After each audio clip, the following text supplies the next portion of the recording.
આજે આપણે દેશી જગ્યા દેશી કામ દેશી સાઈડો ભરાઈ છે ભાઈ. ગાડામાં ઘણા વર્ષે ગાડામાં સાઈડો વધી ગયા છે ને ખેડૂત કામ છે ને ધાંધા કેમ છે બાકી આ ખેડૂત જોવો જોઈને ને આપણે સાઈડો છોકરા વધી રહ્યા છે ગાડીમાં, કેમ કે ખેતરથી બારું કાઢ લેવું પડે એમ છે. આજે વરસાદ થઈ જાય એવું લાગે છે એટલે આજ બહાર કાઢ લઈ ને ખેડૂતના કમાવ શું કહેવાય આને તમારી ભાષામાં વઢિયારા દેશી ભાઈ, લાખની કિંમતના બળદ ભાઈ. અમારા જીગાભાઈની મીંડા ભરવા ને આજ નવો કારીગર એક આવ્યો છે. આજથી હવે એને છે ને 10માનું રિઝલ્ટ પાસ થઈ ગયું, 100% માર્કે પાસ થયો છે એટલે આજથી કામે ચડ્યો જો 10મા ધોરણમાં કામે લે. એવી મજા આવે ઉના પકડવાની.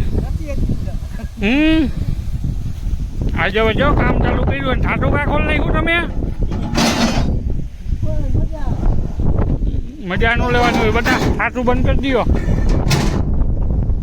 જો અંદર ભરે છે હવે. હાલો ભાઈ ગાડેથી સાઈડો ફેરવે છે. આ ત્રીજો ખેપ છે, નજી એક ચોથી ખેપ થઈ છે. હવે તો ફ્રેમુની છે. જો માથે ચડે ને એટલે કેવરાવે જણ. એક ટાંડો અમારે નાઈટક કરી રહ્યો છે.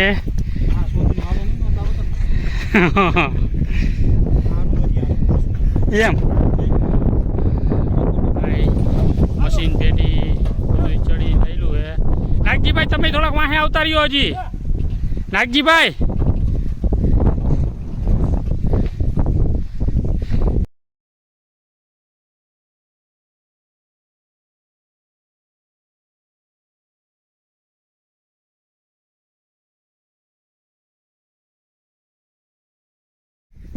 ખેડેલું ખેતર છે ને વરસાદ આવી જવાની તૈયારી છે ને આમાં વાવી માંડવી ને તુવેર વાવી દીધી છે. તુવેર હોપી દીધી છે ને કોળામાં, આમાં હોપી છે હે. તો તારે એ બધું રેલમ સેલમ કર્યું તુવેરનું. આમ ઢુકડાથી ટન મારજો. હાલો જાય છે થડો ને બધું લઈને, ખાટલો થડો ગટર જાય છે આમાં સાઈડે.